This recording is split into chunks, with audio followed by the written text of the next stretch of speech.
Well, good morning. It's great to see you. I almost want to start off with the phrase that the champ is here. Let's give it up for our governor. Absolutely. So with that being said, it is my honor to welcome Governor Wes Moore to Buck Lodge Middle School as we gather today to celebrate the state's investment through the Enough program. This program unites the idea of eradicating poverty in 27 communities across the state, including 4 right here in Prince George's County, which is the superintendent of this district I'm extremely excited about. Governor Moore's leadership has been vital in fostering partnerships that really prioritize the well-being of our neighborhoods. Through this work, we've seen firsthand how collaborative action can support students, families, both inside and outside of our classrooms, which we all cherish. This makes possible for families to build better futures and break the cycle of poverty that we've seen, not only in Maryland, but across this nation. Buck Lodge serves as a vital hub where local nonprofits like LAYC and other governments can really come together to fill the gaps that lead to the change for students and families that we all want to see. These partnerships are really at the heart of today's event and really amplify collective impact to build stronger, more resilient communities that our children and families deserve. Please join me, stand on your feet, to welcome our governor, Governor Wes Moore.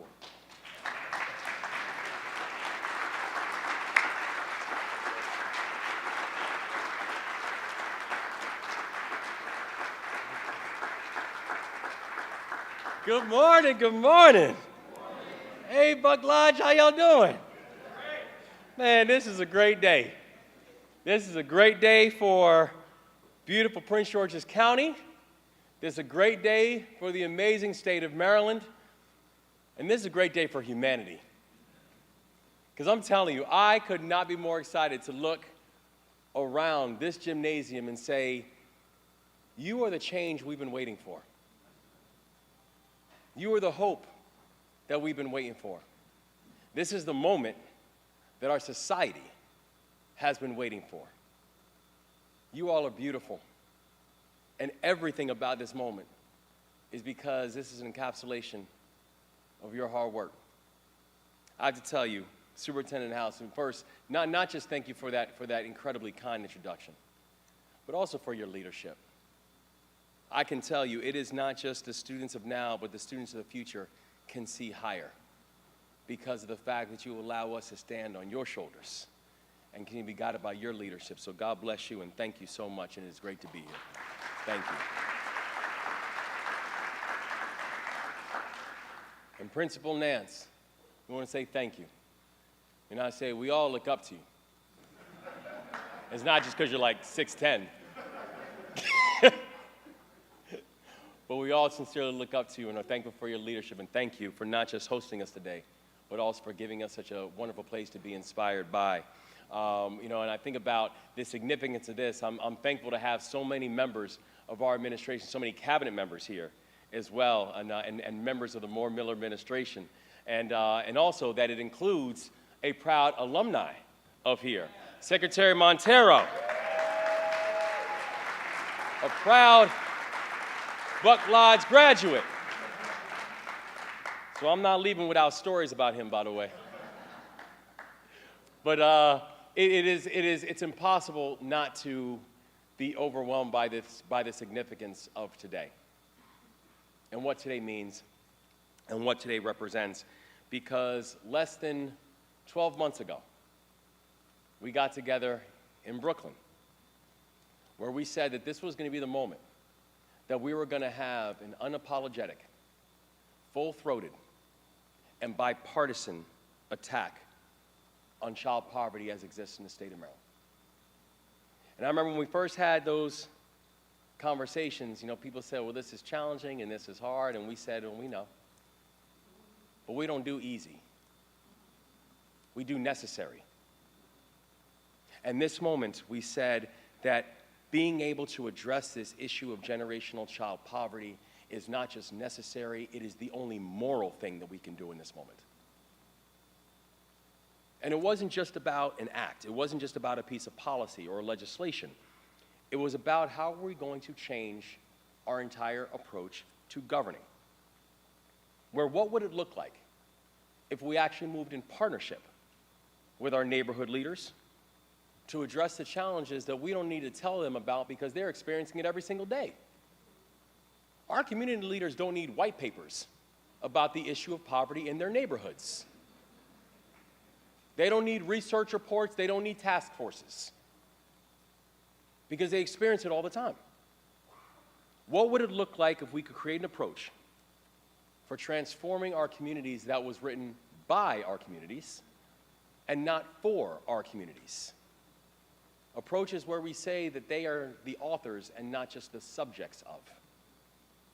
What would it look like if nonprofits and unions and governments and households could actually work together and come together, and they could be the ones to create the roadmaps for change, and that was the center of the principles of the Enough Act. Engaging neighborhoods, organizations, unions, governments, and households. Or la-di-da-di everybody. Because that's what was going to be required. That this bill was designed to provide direct support to communities all across the state, urban, rural, and suburban areas that have been burdened by the trends of intergenerational poverty. And now, while the vision that has been laid out has never been tried before by a governor or state administration anywhere in this country, and frankly, for a lot of people, we understand why, because we know a lot of the pushback and a lot of things that came our way when we first announced it's going to happen, but you guys know this is difficult, and it's complicated. And you know what? It's going to require too much collaboration. And also, God forbid, it gives the power to the people. And we said, but that's how we know it's going to work. Because that's where the power belongs. The power belongs with the people. Where the people are the ones to establish the framework, the collaboration, and the ideas. The government and the partners can provide the supports, and not the other way around, as it oftentimes has been. Giving power to the people is how everybody wins. And in less than 12 months after that announcement, we passed those bills, not just across the board with bipartisan support, both Democrat and Republicans. I signed it into law, and we opened up the application process to the state, and today is a fulfillment of the work that you all have done to make this happen.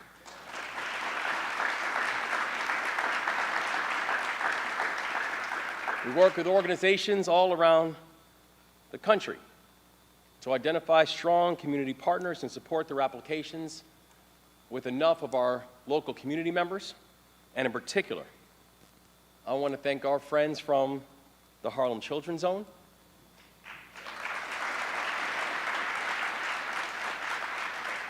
I want to thank our friends from Blue Meridian Partners.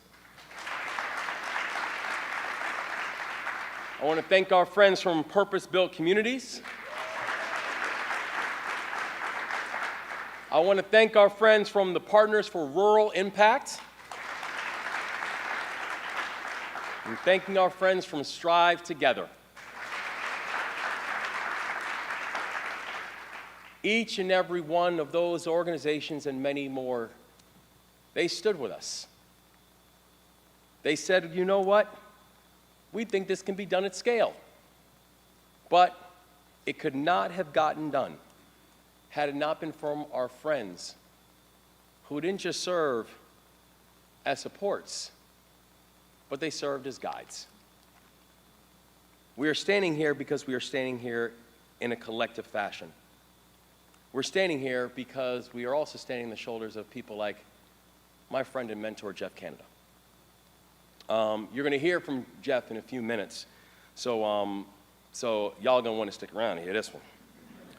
But I cannot emphasize the importance of him, the work of Harlem Children's Zone, the work of the William Julius Wilson Institute, and his personal friendship and leadership to me in my life. Because people don't often know, but Jeff Canada received a phone call decades ago from an immigrant single mom who just got her first job that gave her benefits, and who gave him a phone call and said that, listen, this is a non-work related question, but she said, I would like for you to speak to my son. He's having some challenges, and it'd be great if you could serve as his mentor. And that was the first time that my mother introduced me to Jeff Canada. And it's a conversation that didn't just change my life. It's a conversation that shaped it. And so, Jeff, to stand with you today, when I say this means everything, and this just continues to show what a special human being that you are, I mean that from the bottom of my heart. I love you, and I'm thankful for everything you continue to do for me and so many others. God bless you, Jeff Canada.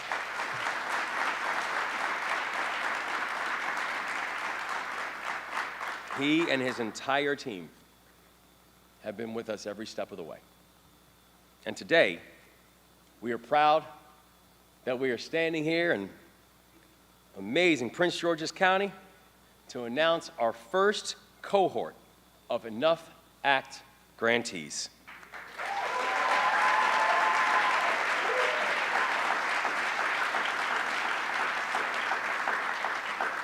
We have selected 27 different communities, spanning communities from Western Maryland to the Eastern Shore and everywhere in between, with a sole focus: show us where poverty lives and let's attack it. Show us where it exists and let's beat it. Because the thing that we know is, if you look at the heat map of where poverty exists, there's two heartbreaking realities. One is that it is everywhere. Urban, rural, and suburban communities. And the second heartbreaking thing is this: if you look at the map in 2024, it is exactly the same as the map in 2014. And exactly the same as the map in 2004. That the challenges we are talking about are oftentimes generational, they are concentrated, and now the only difference is the red parts of the map have only gotten redder. So the thing that we know about every single one of the jurisdictions is that there are challenges that have to be addressed. But here's what we also know about all of our grantees.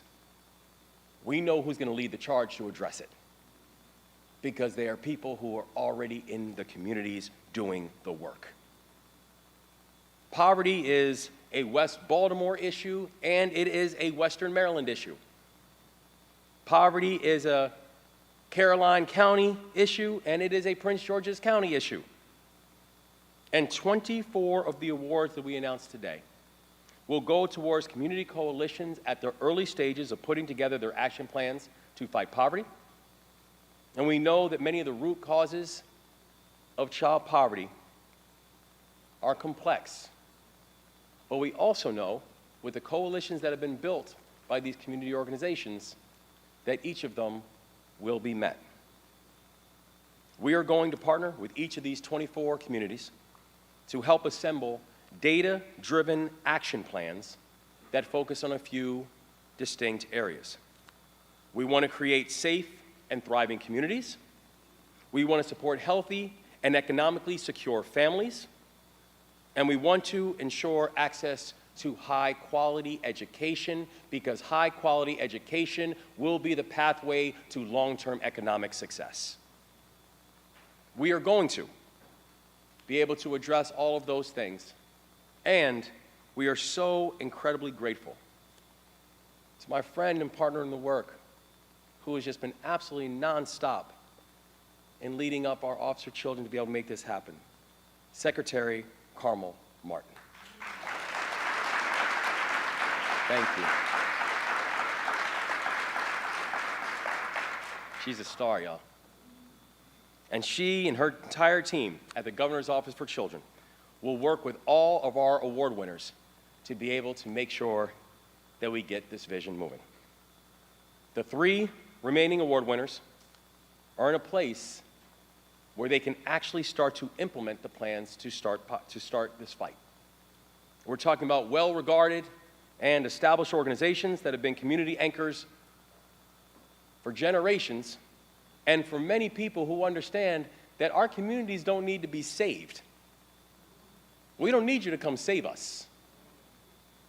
Remove the barriers that have been intentionally put in front of us and allow our communities to thrive. That's the focus.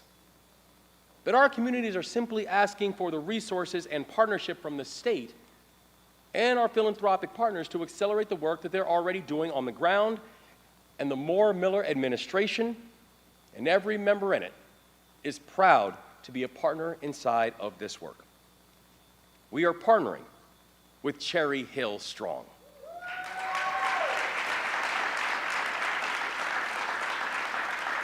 And Cherry Hill Strong, who's put together a fantastic proposal to ensure kindergarten readiness, to deliver maternal health supports, and to improve home ownership.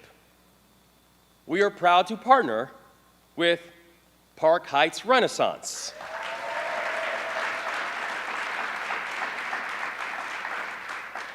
They are working to tackle food insecurity and invest in job training and to end the cycle of gun violence.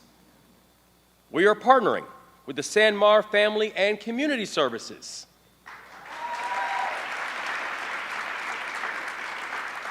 They are focused on delivering cash assistance to families and addressing substance abuse challenges in Hagerstown. Do you know the powerful thing about each and every one of those organizations? We didn't tell them what the priority issues were. They did. We didn't tell them what the plan was. They created it. And now, we just simply get to be the partner in watching them do their thing. Every community faces distinct barriers to opportunity and unique barriers to individual communities. And as you can see from these 3 award recipients, no 2 neighborhoods are the same. And that's the point. We are providing each of these 3 coalitions with multi-million-dollar grants. But monetary support, yes, we can give it up for monetary grants. Monetary grants matter, but it means nothing without a strategy. The capital means nothing if we do not have a plan in order to execute it. And so each award recipient, in addition to already putting together the plan and the supports they have in place, they will also benefit from the muscle and the coordination and the all-in focus of government, where we are going to be in close and constant communication with each of these 27 award winners to help them to plan and execute their data-driven results. Because partnership produces progress. Nothing else does, and nothing else ever will.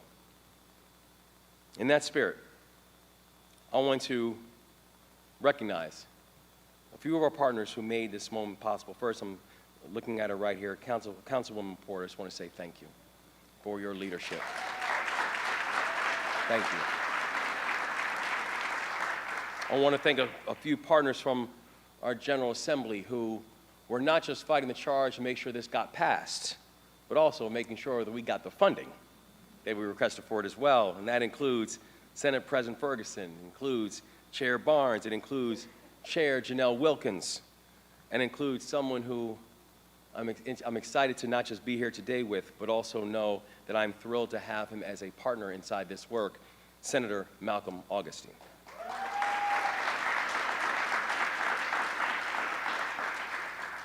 That we would not be here if it weren't for our partners and our family at the Harlem Children's Zone, Jeff and Kwame and Christian. God bless you guys, and thank you for your leadership and for your continued inspiration and partnership in this work. That we would not, yes, that Cecilia Gutierrez and the entire Blue Meridian team. Thank you not just for the supports, but for the belief and the vision, and knowing that if we move together and we stand united, we can't lose. And so thank you, and the entire team for everything you've done for us. And we want to thank all of our partners at the Maryland Philanthropy Network and all of their members. And to all of our award recipients, all 27 of you, I want to thank you for saying enough. I want to thank you for saying enough to child poverty. I want to thank you for saying enough to communities being left behind. I want to thank you for saying enough to our communities being neglected and then blaming the communities for their challenges.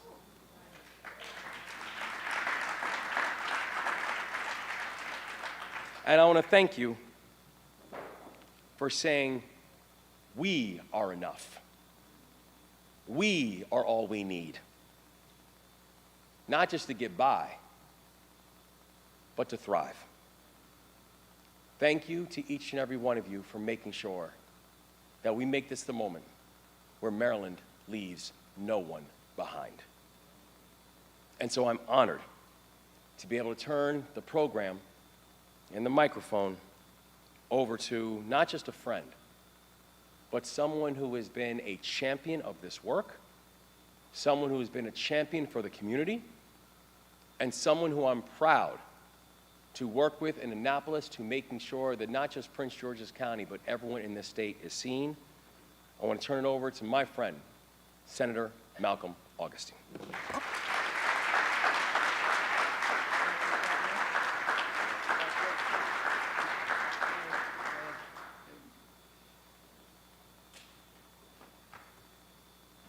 Good afternoon, everyone. It's a beautiful day, and I am just so pleased to welcome you all to District 47 here in Prince George's County. Welcome, welcome, welcome.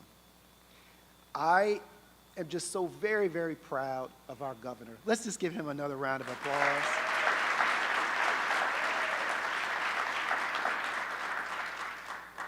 He is just a visionary leader, and I sometimes feel like sort of spoiled because I get the opportunity to be in his presence quite a bit, honestly and truly.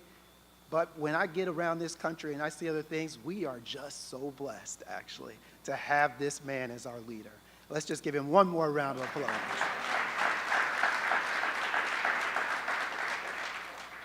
I was very, very proud to co-sponsor this legislation and work to shepherd it through the legislature and the Senate.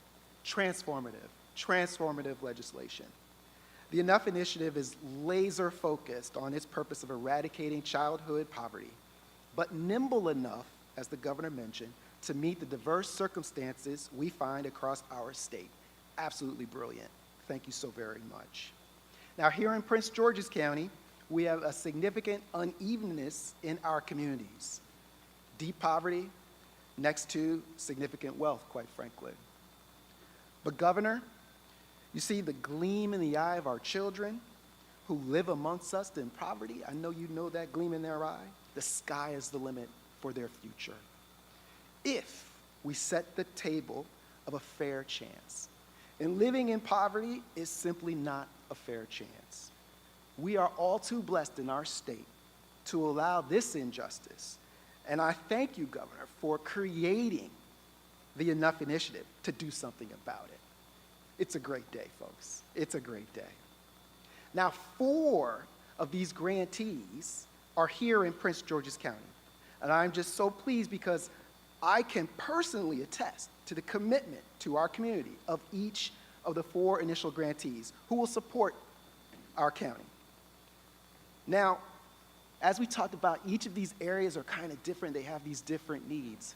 But the grantees here in our county kind of fall into 2 different categories. We have DC border communities, and these families, some of them are on that border and they've been displaced from DC along the Eastern and Southern Avenue borders, which is a group that we have touched within this. And I'm really grateful that Prince George's County, with our DCAO, Areola, who is here, is going to lead this effort to address those issues in that area. As you come further up the community and you move into a space that I actually represent, including for me in Prince George's County, you get to United Communities Against Poverty, which is led by my very good friend, Rashida Jameson, who I know is here. I don't see her right now, but I know Rashida is here. And those 2 groups will address those specific types of issues and concerns that are associated with those who have been displaced. And then you come into the second grouping, which is the area here where we are now, in Buck Lodge. This is what we call Buck Lodge. And here we have this second grouping of families who are primarily immigrant families. Similar to, it wasn't very far actually from where our governor is from, quite frankly. It's the same community, and he knows that. It is that community. It is that immigrant community. And that immigrant community, which is clustered in and around this area, is really clustered around Langley Park, which we're not very far from. And many of the students, well, a very large number of the students who are in this building today, that's where they hail from. It's from the Langley Park community. And so I'm just so pleased with that we have the folks from CASA, some of whom are here, and led by Gustavo Torres, who are in that space, and they know it very well. And then finally, we have, as was mentioned, the Latin American Youth Center, who also works with students in Adelphi and in the East Riverdale communities, and is led by Lupe Grady, our good friend, who is also here today, and just does such beautiful work.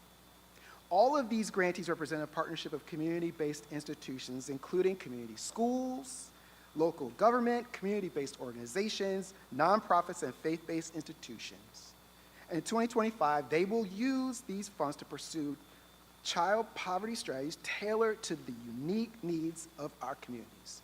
Each community is unique, and I am excited to hear from Z. Nottingham Lemon, who is that founding executive director of Cherry Hill Strong, about how Enough Initiative will impact the children in Cherry Hill in the way that we are going to be working on eradicating poverty here in Prince George's County. So let's give it up for Z. Thank you.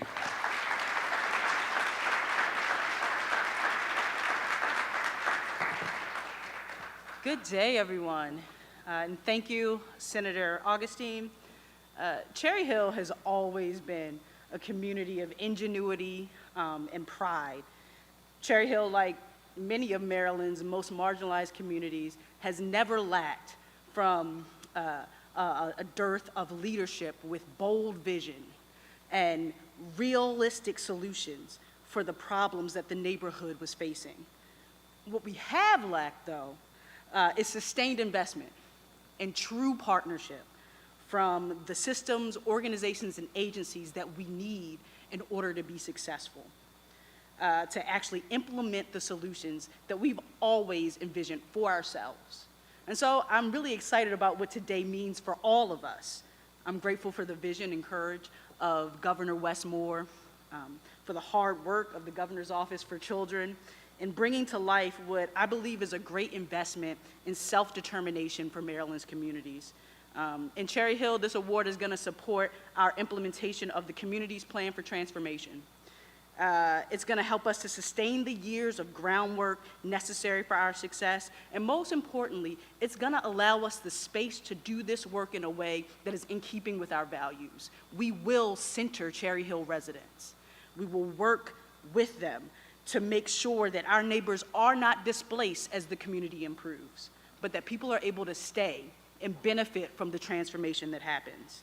I'm looking forward to all of us working together to really fully embrace the spirit of enough, for us to truly engage with each other, to end poverty for Maryland's children, and to increase economic mobility for all of us. Thank you.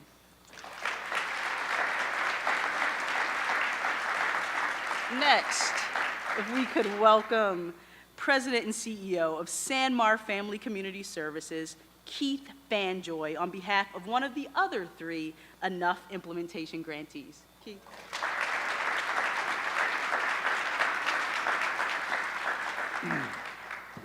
Make sure this mic's high enough for me. Thanks so much, Z, for your kind words, and good afternoon, everybody. I'm just so excited to be here today representing Washington County and the rural communities in Western Maryland. We've waited a long time for today, and it's finally here. It's finally here, and we're ready. This amazing grant opportunity really reflects the unique differences across the state of Maryland and also in the neighborhoods of a place like Hagerstown, Maryland. The Enough grants enable Sanmar Family and Community Services to do things that go further than what we've done up till now. with our Bester Community of Hope initiative. It's going to allow us to go deeper in identifying housing and trying to address the conditions that are really issues that families are struggling with every single day. I think what's important about today, though, is it's also about recognizing what got us here. It's about this idea that every day families are struggling with these conditions of poverty, and they're walking through trying to break through the barriers that are preventing them from the opportunities for their children to succeed. But it's also about those people that are quietly walking alongside those parents. There are people that are diligently doing this work and sacrificing their own time and energy, running nonprofits or community organizations, trying to help those families bust through those barriers. It's time that we recognize both the struggle of those families and the struggle of those that are trying to help those families. So this recognition is a validation for us. It's a validation of so many sacrifices. We've been tremendously fortunate over the past decade to have the support of organizations like Secretary Lopez's Department of Human Services, local community organizations that have helped us to accomplish some of the goals that we want. But the reality is the things that brought us here are not necessarily going to get us where we need to go. We have to go further than what brought us here. We've done many good things, but the reality is that it's time to scale up. It's time for us to go further than we've gone, and our vision is to build bridges from surviving to thriving. That's what we want to do for families. We want to take them out of survival mode and give them not only a vision for their future, but put them and open the door for them to get there. This investment is cheaper, it's more sustainable, and it's better than what we're doing. It's cheaper, it's better, and it's more sustainable than what we do now.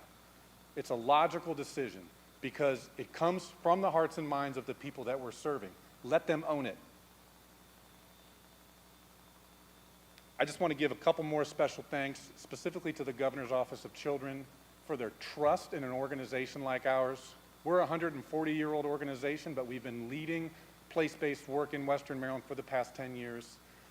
And we just thank you so much for trusting us with this important opportunity. We know what's at stake here. Failure is not an option for this initiative, and we will not fail. I also want to recognize Governor Moore for his leadership, promoting place-based initiatives as a strategy that communities can use to make a change. It's really the message that you've been able to send to our state gives us courage. It tells us we're not alone in this. So long we have tried to climb these hills and fight these fights, and many of the people in this room that are grantees understand firsthand what that means. It's not that we have not received resources. It's not that we haven't worked hard. It's that the struggle to do it day in and day out and wonder, how do I move this further? So your leadership in this tells us we're not alone. Governor Moore's got our back. That's what I'm hearing. And that's what all the other grantees should be hearing. So thank you for your leadership in that. One neighborhood at a time. I think we can weave together progress, not just in our corner of the state, but we can also bring together others who are in this room all across Maryland. I believe we're going to do it because we have kindred spirits in this room who share values and like-mindedness around how we want to accomplish these goals. We're not alone. We're together. Let's get to work. Thank you for your time.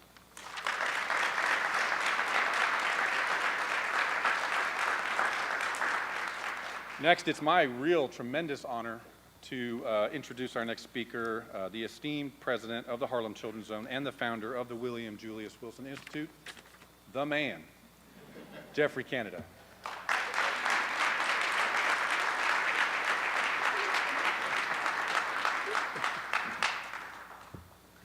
Well, so, Governor, I am haunted by how many mothers make a call and no one answers the call. How many Westmores do we sacrifice because no one will pick up the phone, no one will respond? This is our challenge, and your leadership is important, but I know you didn't do this by yourself. I know that the Senate President Barnes, Speaker Jones were also critical in building this work and getting it through the Assembly. Let me tell you why no other governor will stand up in front of their community and say, I'm going to end child poverty. The reason is we declared a war on poverty in the late 60s, and poverty won. We tried the empowerment zones. We tried hard work. Poverty won over and over, and when you keep getting beaten down, then after a while you just say, I can't beat that person, so I'm gonna leave that one alone. They have left poverty alone all over America, and our people have decided government does not care. They can't answer this call. This is not just a Maryland issue. This is all over America. Folks have decided this thing doesn't work for me anymore. I can't pay my bills. My children are not going to be successful because in the end, nobody cares. Poverty has been undefeated in most places in America. But I'll tell you one place that poverty is in a real fight. You come to Harlem, we got poverty. We didn't beat it, but we got it on the run. It's not like we're going to just let this thing beat our children and families. Here's the challenge of this moment. This is a war. So I hate to use war imagery, but when someone has been beating you your whole life, and you see people dying on a regular basis, folks giving up hope, you realize this is war. And it's not for the weak, and it's not for the folks who don't have courage and commitment, and it's not for folks who, when they get knocked down, they don't know how to get back up. Because I'm telling you, if you've been in this business, I'm looking at the principal over here, you've been there, they done knocked you down a few times, and you got to know how to stand up and keep fighting for what's right in this country. And I'm telling you, Governor, the courage it takes to stand up and declare, I'm going to face an undefeated enemy, and I'm going to call an army of people together to win, that moment shouldn't be lost on anybody. This is a time that is not just about Maryland. This is about what's happening in America, because folks don't believe this can be done. When we did the Harlem Children's Zone, folks, they were like, yeah, that Jeff boy, he's a nice guy. He got these crazy ideas. He's going to turn around Harlem, right? And they laughed. Folks wouldn't give me any money. Folks thought this thing, who had done it before? But this is the issue. Things that no one has ever done, someone has to stand up and say, we can do this, and you can't do it by yourself. Half of the reasons that we've lost to poverty is folks think you can do it by yourself and you don't have to go to the people, which gets messy, right? You got to go to but they understand what's happening in their neighborhoods. What they need is help and support and encouragement, and folks, when they call, who will answer the phone and support them. So I know my team went through a lot of efforts to give me the right talking points. Thank you all. I mean, I know, Christian, y'all tried. What else can I say? Y'all did try. I do want to say that Delegate Ben Barnes and Senator Gazzoni helped get this through the Assembly. We need to recognize this is all a government. This is all of us. Okay, I'm going to take a risk here, Governor, because during the darkest days in England during World War II, when they were the only European country still able to fight, and they were being bombed out of existence, help began to come. And Winston Churchill made a statement to his people. He said, this is not the end. It's not even the beginning of the end. but I think it's the end of the beginning. We are taking on poverty. No, it's not the end. It's not the beginning of the end, but I am telling you, this is the end of the beginning, and we have a chance to do something here in Maryland that no one has ever done before. And our governor,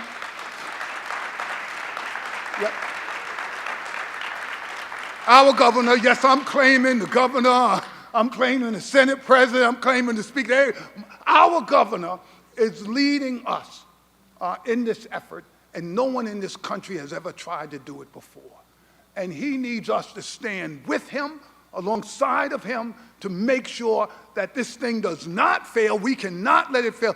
Too much is at stake for us to allow this to fail. And that my partners that Strive Together, my partners at Purpose Built, the folks at the William Julius Wilson Institute, our leader Kwame Utakesi from the Harlem Children's Home, all of us are going to stand with you when everything is going good, and we're going to stand with you when things aren't going good, because we know in the end, poverty cannot win.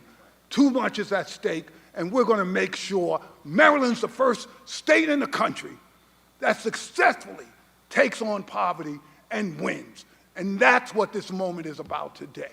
So, having gone totally off script, I now have to call up a person that I come to know and respect so much, the Special Secretary to the Governor, Carmel Martin.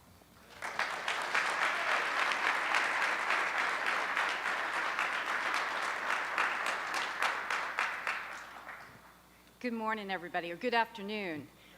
I am blessed to be and honored to serve the governor as the Special Secretary for the Governor's Office for Children, but it is my great misfortune that I often have to follow him on speaking programs, and today, great misfortune that I have to wrap this up after the great Jeffrey Canada, someone who's been a hero to me for so long. But I'm going to be brief. I want to thank the principal and the superintendent once again for making this possible today. We're just so thrilled to be here with all of you. I also want to thank the Governor's Office for Children team, which is up back in the bleachers there, for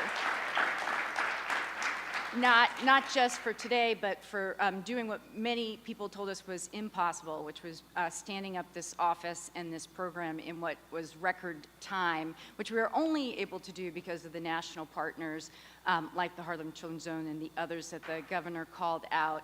I want to in particular recognize Pickett Slater Harrington. Maybe you want to stand up, Pickett. He's going to lead the charge in supporting the 27 communities that are receiving grants today. And as the governor said, we appreciate that the work's already happening in those communities. It's our job to help you to accelerate the work that you're already doing. And Pickett and his team are going to do that and be with you every step of the way.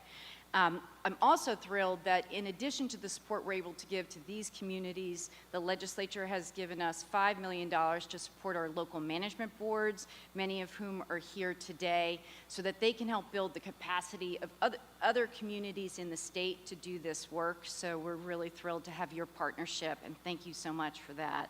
But most importantly, as the governor said, this is not just a program, it's a way of governing.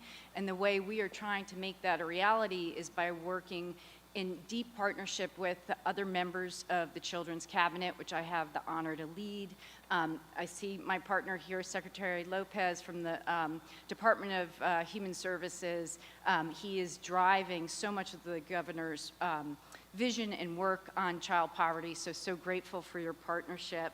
And also just need to give a special shout out again to Secretary Montero, who's been such a great partner, your esteemed alum. So, and we also have with us Secretary Beatty of the Maryland Department of Disabilities and Secretary Savage of the Department of Information Technology. But I see representatives from our Department of Education, or Department of Labor, or Department of Housing and Community Development. Please know that every single one of these teams has been deeply engaged in helping us create this program, and they are standing ready to also accompanying our communities on their journey as we move forward. I guess lastly, I just want to thank all of the representatives from the enough communities here I'm just so honored to be able to get to work with you and so excited for you. Congratulations. And with that, I'll bring us to a close. Thank you so much.